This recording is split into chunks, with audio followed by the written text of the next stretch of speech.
If you're retired from the Air Force, you or someone you know may have gotten an email recently asking if you want to return to active duty. This is the notification that has gone out to thousands of former active duty Air Force.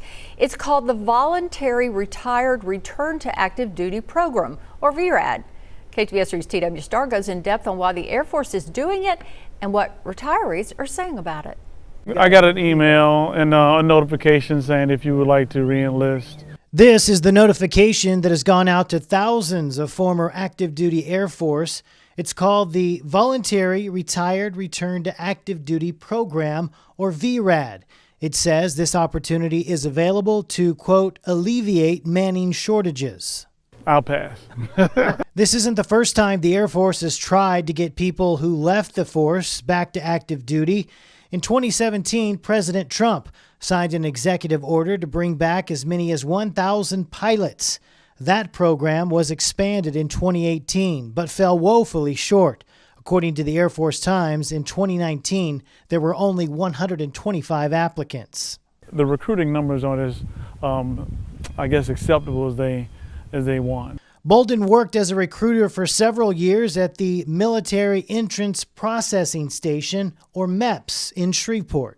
We've seen a decline in not only the numbers, but the quality of individuals that are trying to enter in. You know, a lot of waivers, a lot of concessions the services are making, like amputees, in certain branches. And there's also, mental health concerns. Philip and Chantel Hamilton both retired from the Air Force, having served 24 and 20 years respectively.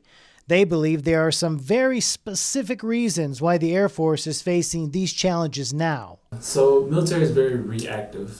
During COVID, they made things mandatory as getting the shot, and they let a lot of people go during that time. And now it's a trickle-down effect, and a lot of those people that got out because they didn't want to get shot, now they're feeling the effects because there's less manning. They're doing more work with less people. So it's the retention that's the problem. They can't retain the people that they have. They're not staying till 20 anymore because you're working 3 times harder than when I joined in 2003. I reached out to 6 local recruiters to get their thoughts on the VRAD program and the current manning shortage in the Air Force.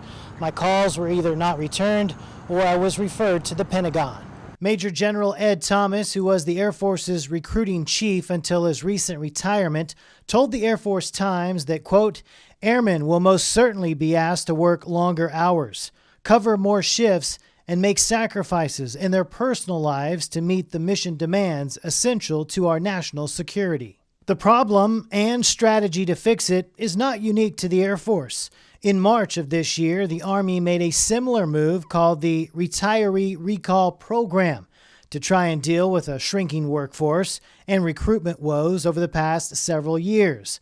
All the retirees I spoke with for this story did not feel these programs would entice enough retirees to make a significant difference. Once you get a taste of the freedom of being retired, it's hard to go back. For those who are interested and qualified to return to active duty, the Air Force is leaving this open for applications until January of 2026.